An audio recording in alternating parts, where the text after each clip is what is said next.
So for today, we're going to be doing question 235, the lowest common ancestor of a binary tree or binary search tree. So this question is asking is, given a binary tree, find the lowest common ancestor, or LCA, node of two given nodes in the binary search tree. So, according to the definition of the lowest common ancestor is defined between two nodes P and Q as the lowest node in T that has both P and Q as descendants, where we allow the node to be a descendant of itself. So this is a really crucial part where it says that we do allow a node to be a descendant of itself. So depending off the node that we're touching is the lowest, we can return P or Q. So taking a look at some of the examples, example 1 is pretty straightforward. You're given P equals 2 and Q equals 8, and we're trying to find the lowest common ancestor. Well, they're both separated on the left and right path, so the only ancestor we really have is 6, which is why the output is 6. So this is a pretty common one. Example 2 is a little bit more diverse, where P equals 2 and Q equals 4. You can see that both of these node values are to the left side of the binary tree, instead of one being to the left and one being to the right. And this is where the rule of the node can be a descendant of itself plays in, because instead of the lowest common ancestor being 6, because they're all in the same side, you have 2, you have 4, and you have 6. These are basically the only answers you can have. 2 would be the answer because that is the lowest. It can't be itself, and it is a smaller value than 4. So we can see here that the output is 2. So now that we have an idea of what we're kind of looking for and how, or what the question is asking, and that the rule of a node can be a descendant of itself, how are we going to code that? So if we are traversing through a binary search tree, usually one of the first things that should pop into your mind is recursion. So we have an idea that recursion will be used, and the way that we use recursion is using creating a helper function. So we could already start by doing that, right? So we just have a nice recursion function here. Beautiful.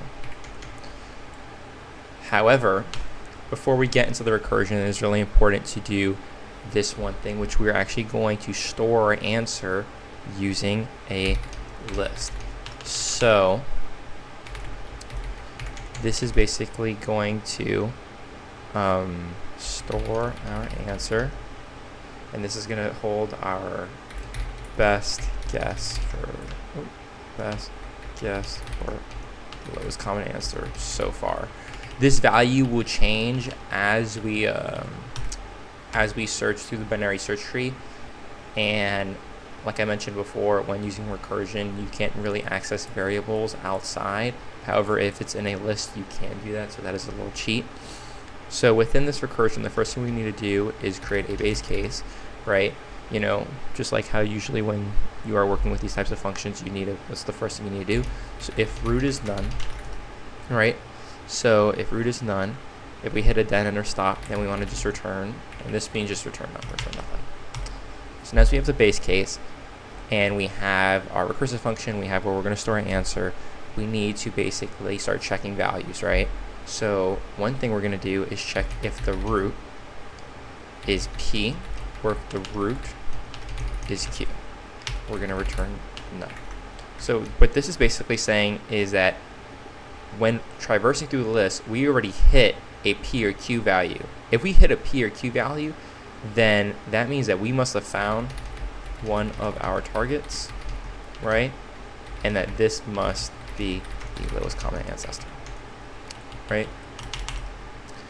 And the other if and else statements are a little bit more simplistic.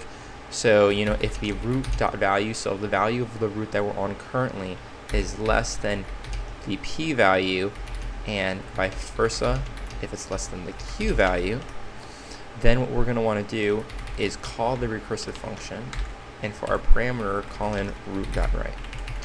So what this is saying is if both targets are bigger, we want to go to the right. And if we're doing that for the right, then we have to do the same thing for the left, right? So elif if root.value is greater than p dot value and root dot value is greater than q dot value, then we're going to go search, we're going to call the recursive function and go left. Beautiful. And then we'll write a comment so we can follow along. This is saying if both targets are smaller, go to the left. Beautiful. All right. And else, we're just going to return nothing because this means that the targets are on opposite sides. So the current node is going to be our lowest common ancestor. Beautiful. So, taking a look at everything here, this is looking good. We have our base case, we have our if and else statements.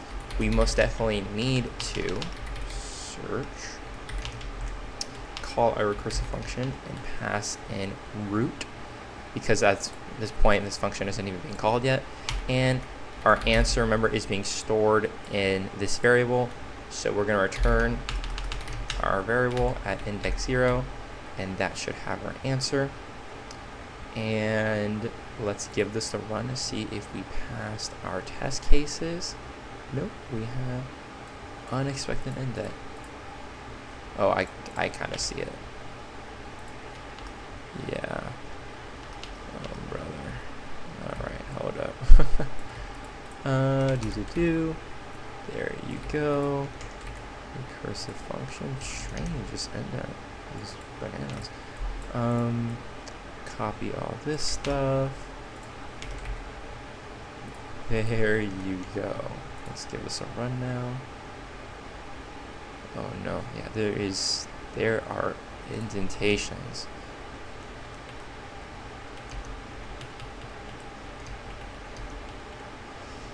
Yeah, this is banana town.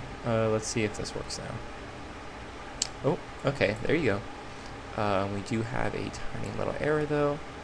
That is all good. Let's take a look. We have our variable. This is storing our answer. Beautiful. We have our function here. If root is none, we'll return none. This is right. This is our base case. If root is p or root is q, we want to return nothing because it means we found our target.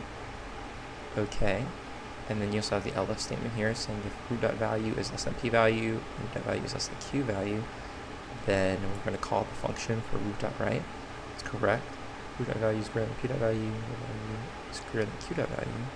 Then you're going to pass in root.left as a parameter for search. Also return nothing. This is looking good.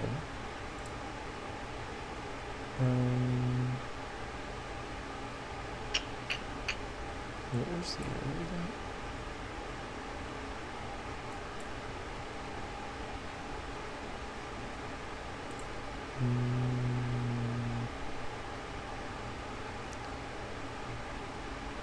Root is none, return nothing.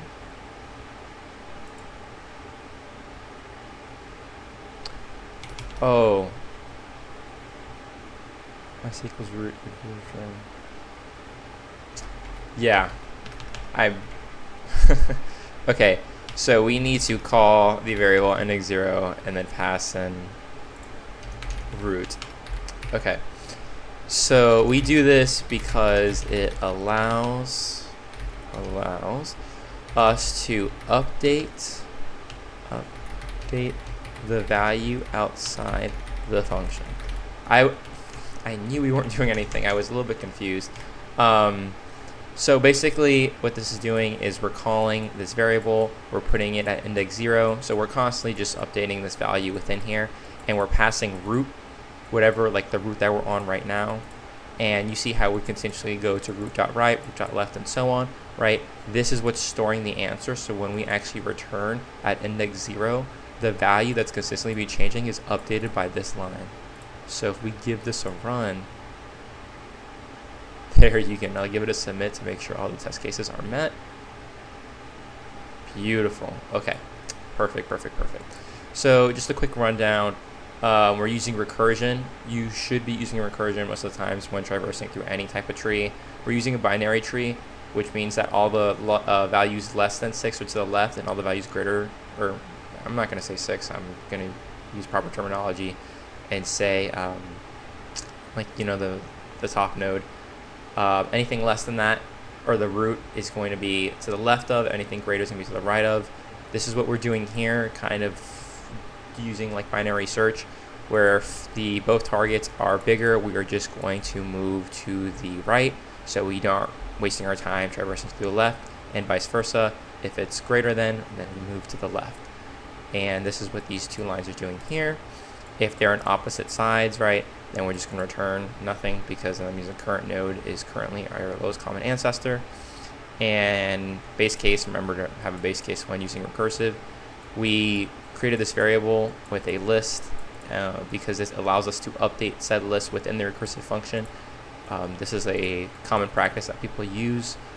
And this line right here, if the root is P or if the root is Q, that means we traversed long enough that it's not less than or greater than. So we just return nothing.